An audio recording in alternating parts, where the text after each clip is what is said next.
Hello everyone, welcome back to my channel SG Classes. I hope everyone has gone through my previous videos also. And if not, then please go through so that you can be aware how to solve the questions. And if you have any doubts and queries, then please comment. I will respond you there. So today's session is most important session because today's we are going to start 2 marks question also. So please be focused. So let's start the today's video. So till now we have completed 20 questions of the GATE architecture and planning, and from today I have covered the next 10 questions, among which first 5 questions are of 1 mark each, and from 26 to 30 there is 2 marks questions. So let's first complete the first 5 question of the 1 marks, which is 21st to 25th. So question 21st is freight flows are converted into truck flows using which factor? So options are volume factor, weight factor, payload factor, and distance load factor. So if anyone has knows the correct name, payload factor is also known as the truck payload factor. So for freight flows, answer is payload factor. So let's discuss all the factors, what their actual mean is. Formation of volume factor. So volume factor is a measure of the ratio of the volume occupied by a fluid phase at reservoir condition divided by the volume occupied by the fluid phase at surface conditions. So volume factor, sorry, it's a weight factor. Weight factor is a weight given to a data point to assist to a lighter or heavier important in a group. Truck payload factor, which is also called as payload factors, so oftenly known as truck payload factor, are used to convert these flows into tons into flows by trucks. It means we have converted the total weight of the freight into a for example into a truck. For example, we have load the 2000 tons of weight in a truck. So we have converted one truck quantity as a 2000 tons.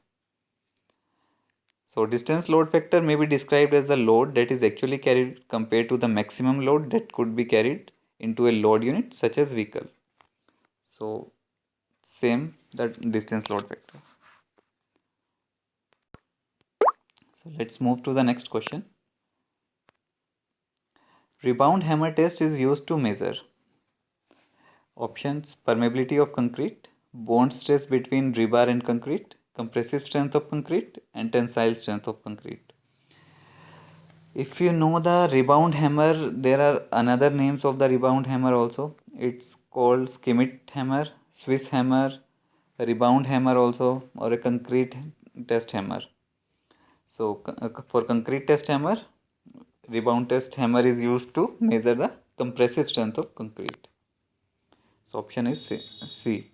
A Schmidt hammer, also known as Swiss hammer or rebound hammer or concrete hammer test, is a device to measure the elastic properties or strength of concrete or rock, mainly surface hardness and penetration resistance. It is invented by Ernst Schmidt, a Swiss engineer. Rebound hammer test is done to find out the compressive strength of concrete by using rebound hammer as per IS 13311 part 2 of 1992. So question 23rd, which type of temporary supporting structure can be used in case of rebuilding the lower part of a load bearing wall at ground floor above plinth level? Options are dead shore, pit underpinning, flying shore, or a needle scaffolding. For temporary structure which is used at the lower part of a load bearing wall is a dead shore. So answer is option A. So dead shore is a system of shoring which is used to render vertical support to walls and roofs, floors, etc. when the lower part of the wall has to be removed for the purpose of providing an opening in the wall or to build the defective load bearing wall in the structure. So when we have to remove the lower part of the wall It can be for opening, it can be for windows, or it can be of any type. So we have to provide dead shore. For underpinning, it is a process of strengthening the foundation of an existing building or other structures.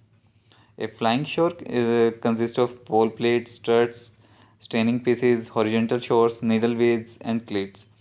Flying shores are most often used for supporting temporarily the parallel walls of two adjacent buildings where the intermediate building has to be demolished or to rebuild. So we have two structure adjacent and we want to rebuild one of the intermediate between structure. So for that, flying shore is provided. A needle beam scaffold consists of a plank platform resist on two parallel horizontal beams called needle beams, which are supported by lines from overhead. So there is one question for you all. What does this picture among the four, 1, 2, 3 and 4 is shows? Please comment the correct answer. So let's move to the next question, 24. During earthquake, soft story failure is in building is used to A. Shear failure initiated by short column effect, stress discontinuity initiated by abrupt changes of stiffness, failure of column initiated by weak column strong beam effect, drift of building story initiated by ponding effect. First of all these are the failure of building. So it's if you have exact knowledge soft story failure, then you have then it might be possible for you. If you don't know the soft story failure, then please do not attempt such questions which are doubtable, because there is negative marking, so it can be reduce your percentage. So here, during earthquake, soft story failure in a building is due to stress discontinuity initiated by abrupt changes of stiffness. So answer is B.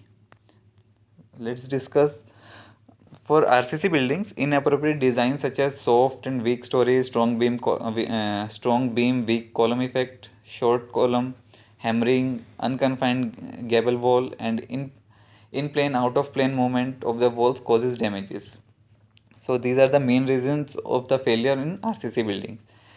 Subject to disproportionate lateral stresses and less able to withstand the stress. The floor beams a weak point that may suffer structural damage or a complete failure. It can be dependent on the structure, which is in turn results in the collapse of the entire building. So in essence, a soft story has inadequate shear resistance or inadequate ductility to resist the earthquake induced building stresses. So answer is B. Let's move to the 25th question. Following 5 activities are associated with construction contract management. Choose the option showing the correct progressive sequence of the activities. So there are 5 activities. There are loads of activities in the construction contract management, among which 5 activities are given in the question. So we have to arrange the sequence which activity is the first and which activity comes the later stage. So let's,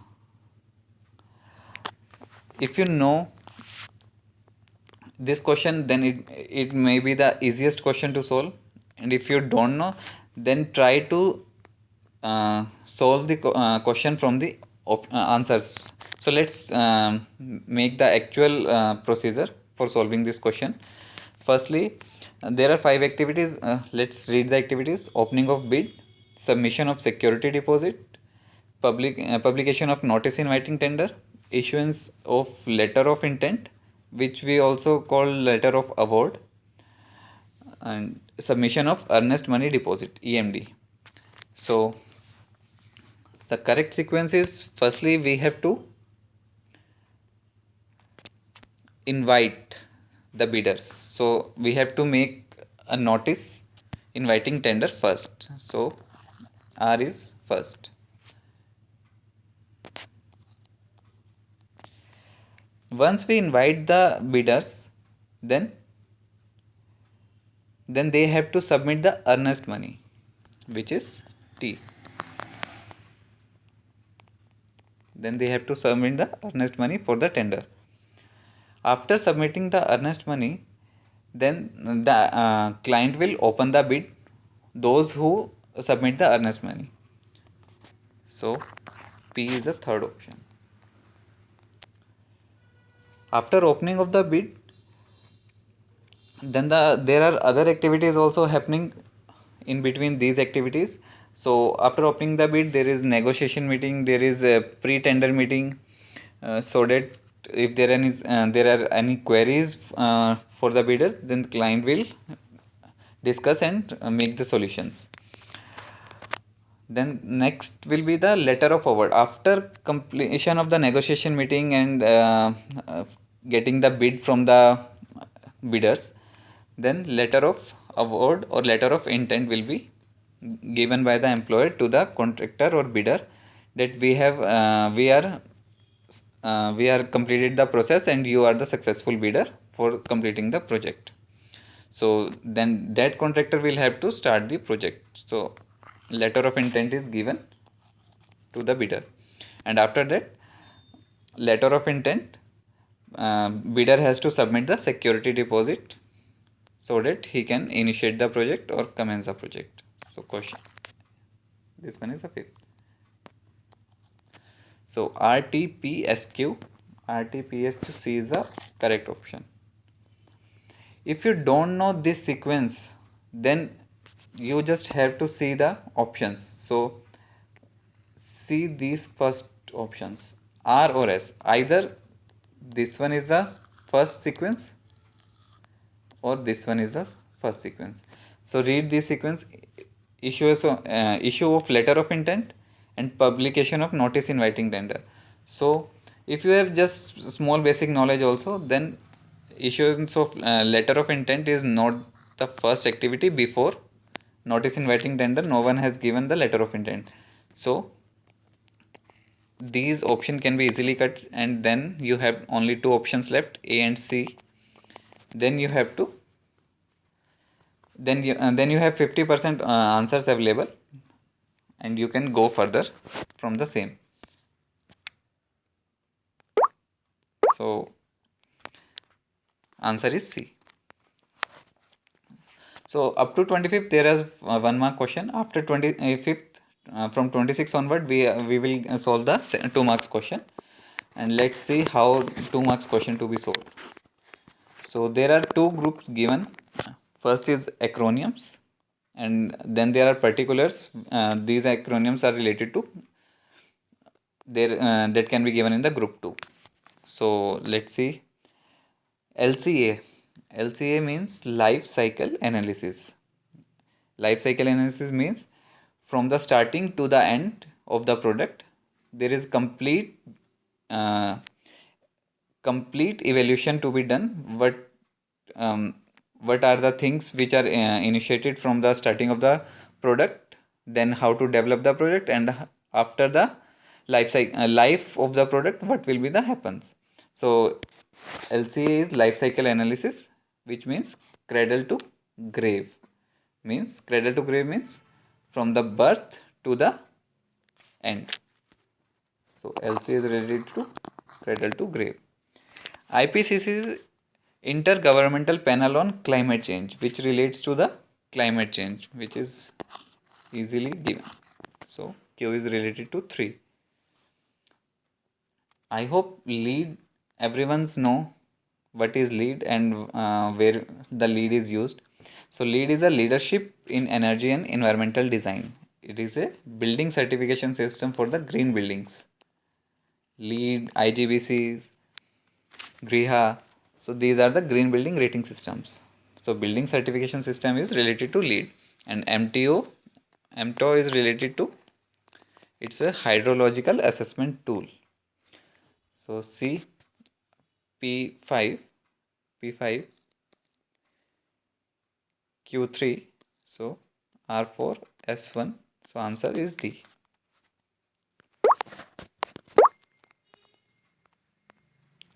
Let's move to the 27th question. In the there are also two groups. In group 1 there are 4 buildings given. In the group 2, 5 architects are given. So we have to match the building with their architects. So I hope by watching the images of the question. Everyone knows their name. So if you know this building, this is the P1 is a Jewish museum situated in Berlin. And who is the architect for the Jewish museum? It's a Daniel Lipskind.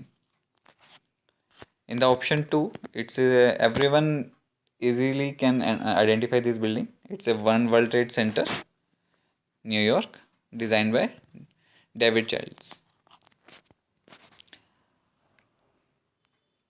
Third one is Louis Vuitton Museum. So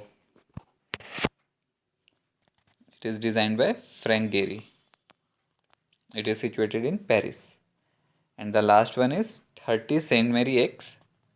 It is situated in London, designed by Norman Foster. So P2, Q3, R4, S5. So option is D.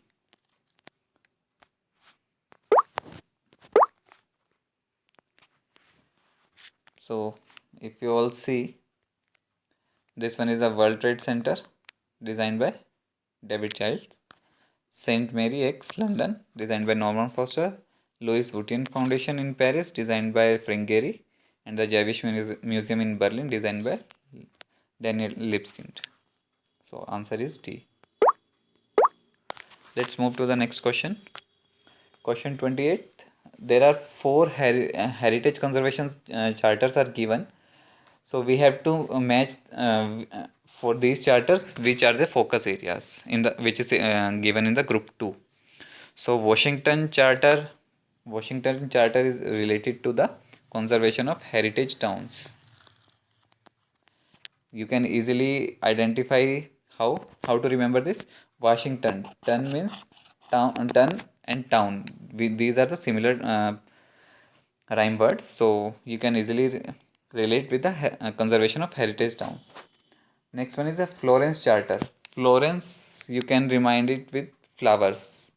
So Florence Charter is related with the flowers, which is with the conservation of the heritage historic gardens. Next one is the Venice Charter. Venice Charter is related with the conservation and restoration of the monuments and sites. Its actually full name is all the Venice Charter of the Conservation and Restoration of Monuments and Sites. And last one is the Bura Charter. It is related with the conservation of the places of cultural significances. So P5, Q1, so R4, S2, answer is C. So here is a description. The Bura Charter is particularly significant for its definition of cultural significance and the standard it outlines for using cultural significance to manage and conserve cultural sites. The Washington Charter, its conservation of historic towns and urban areas in 1987. ICOMOS General Assembly. This charter, adopted by ICOMOS General Assembly in 1987, established the principle and guidelines for the protection and conservation of historic towns. The Florence Charter set forth the principle and guidelines for the preservation of the historic gardens. It outlines strategies for maintained conservation, restoration, and reconstruction of gardens, including their plains, vegetation, structural and decorative features, and used for water. The Venice Charter for the Conservation and Restoration of Monument and Site is a set for guidelines drawn up by 1964 by a group of conservation professionals in Venice that provides an international framework for the conservation and restoration of historic buildings. So answer C. So question 29. There are again 2 groups are given. In group 1, buildings with their architects are given, and in group 2, abstraction used in those buildings are given. So we have to match. So let's see. The School of Spastic Children's, New Delhi, designed by Romy Khosla. If you remember, if anyone has seen the plan of the School of Spastic Children, its plan is similar like we have done the ultrasound of the mother's womb. So its plan is typically depict the mother's womb. So abstraction use is like mother womb for the School of Spastic Children. Next one is the Jawahar Kala Kendra, Jaipur. designed by Charles Correa. It's a beautiful building. I will like to suggest to please visit once at least Jawahar Kala Kendra. So it is basically depict the geometrical forms. If you see the completely structure, it based on the geometrical forms. So its option is 1. Next one is the Capital Complex, Chandigarh. Everyone has seen, I hope, and it is designed by Le Corbusier. If anyone has seen the initially designed drawings designed by the Le Corbusier, it's basically you have seen a bull with the horn in his drawings, in his sketches also. So the abstract used in Capital Complex is bull's horn. And the last, Oberoi Hotel Bhubaneswar, designed by Satish Grover. If you also see the plan of this building, it's also related to the form of Hindu temple. I will show all these things in the next slide. So P5, P5, Q2, Q1, P5, Q1. So answer is B. So if you able to see this, this is the School of Spastic Children's layout. If you see, this is like a baby, this is like a mother's womb. So when you see if the ultrasound also, it's similar like this. And this is a layout of the Jawahar Kala Kendra. Geometrical forms are used.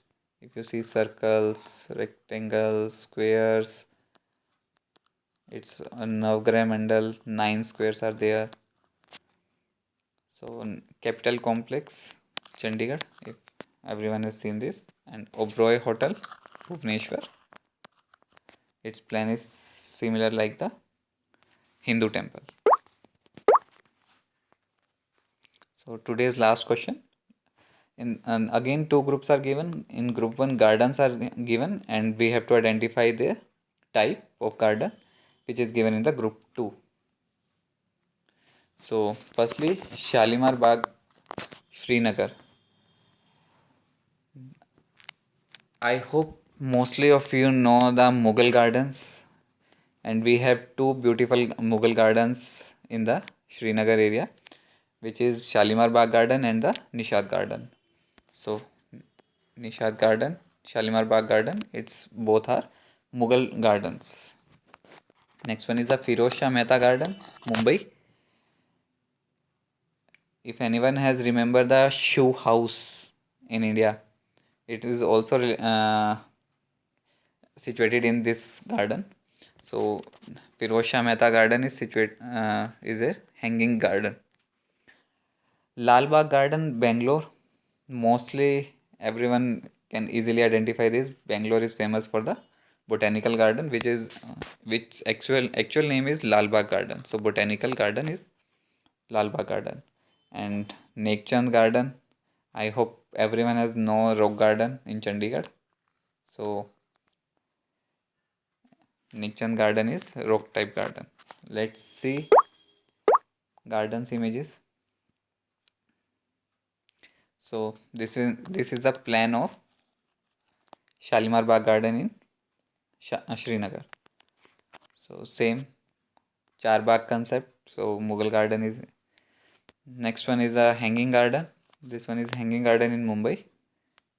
If you able to see this, this is the shoe house. This one is a botanical garden, Lal Bagh Garden, and this fourth one is a rock garden or Nekchand Garden in Chandigarh. I hope आप सबको मेरा video पसंद आया होगा. Please do like, comment, share, subscribe, and also press the bell icon so that in future you will not any videos. And please subscribe my videos. Please share in the groups. Thank you.